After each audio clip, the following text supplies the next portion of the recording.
What's good, everybody? Just finished up a Thanksgiving leg and back workout. So today's what I would call a lower body day. First thing we're going to start off with is these plat squats. What I want you guys to watch here, it's going to be same as my video from Monday. It's going to be a little bit of a technique analysis, technique focus. So the key to these plat squats, there's a couple different things. You're going to notice my stance, although it's kind of hard to tell from this angle, is pretty narrow. The biggest thing here is the amount of knee flexion. So look at the angle of my knee at the bottom of each rep. My knees are tracking forwards. I'm not shifting my hips back.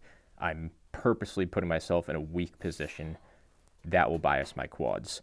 It's kind of a funny situation because there's so many times where we think we're a lot stronger and a lot bigger than we are until we realize and expose certain weaknesses. So keep in mind that I'm someone that comes from a bit of a powerlifting background. I used to have about a 1,400 total, and at that point you'd think my legs were just all around jacked, all around strong.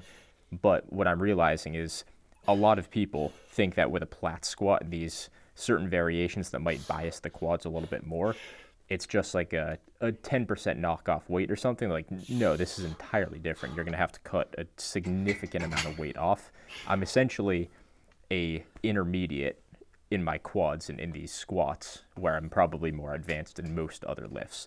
Obviously, those terms are pretty arbitrary, but that's just to give you an idea of how I feel with this kind of stuff. So while it can feel good to have a big squat, have that 450, have that 500 squat, it's still possible for you to have hidden weaknesses. And with hypertrophy training, those weaknesses will get exposed. So I encourage you guys to try these self-limiting movements, expose your weaknesses. It's the same thing here. Like, I could use to leg press 8-9 plates on each side, but my feet were a little bit wider, they were a little bit higher.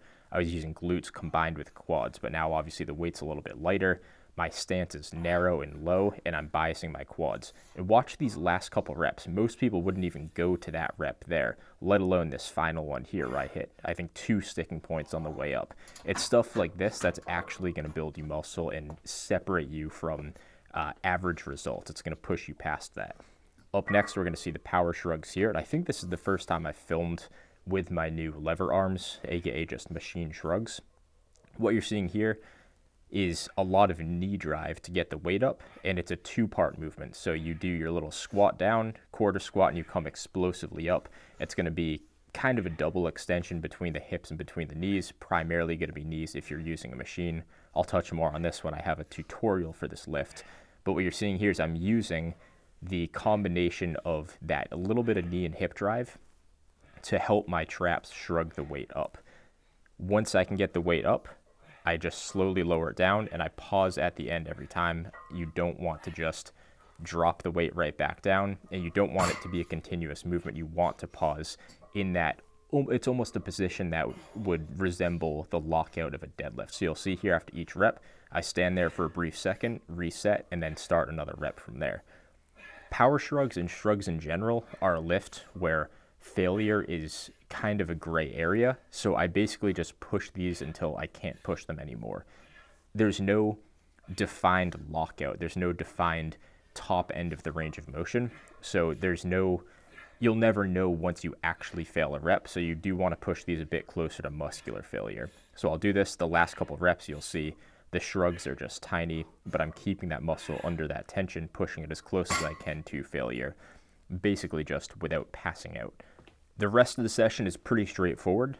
I'm moving on to neutral grip pull-ups next. These are something I just rotated back in. I probably took 6 or 8 weeks off of neutral grips for a couple of variations. I'm going to be doing these once a week. I like to go super narrow with the neutral grip and almost leverage your rib cage so you can actually get a decent stretch on your lats at the bottom. The thing you want to pay attention to here, when people talk about lockouts on pull-ups, they primarily refer to the angle of your elbow, but you want to pay attention to the angle of your shoulder and upper arm in relation to your torso. We're training our lats here. We're not training our biceps or our forearms. Up next, what you're seeing is these lying leg raises on the bench. Doing these on the bench just allows me to get a little bit more range of motion at the bottom. I can go a few inches lower than I would be able to if I was limited to the ground. I can also hold the bench behind my head for extra support so the weight doesn't drag me down.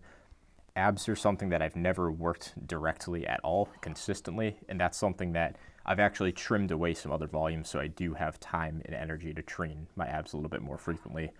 I don't need a whole ton, but 2 sets twice a week, 4 sets weekly for now, and then slowly increasing the volume from there is going to be key. And I won't need too much, since a little bit will be pretty potent for me, where it's the same thing as my quads. My abs they're beginner level, even though I had advanced numbers, and I'm advanced in multiple other muscle groups. You have to be well-rounded, and that's just the name of the game for hypertrophy. So you can have the biggest traps, or you can have the biggest glutes and hams, but if your quads are small, that's you're incomplete. You can't hide your weaknesses in hypertrophy training. And speaking of weaknesses, included in this last giant set is going to be my calf training. My goal here is just to push my calves to failure as hard as I possibly can. Similar to abs, I don't need that much of a stimulus. It's going to be potent with just a few sets a week. So I'm going to leave the video at that. Thanks for watching. I'll talk to you guys soon.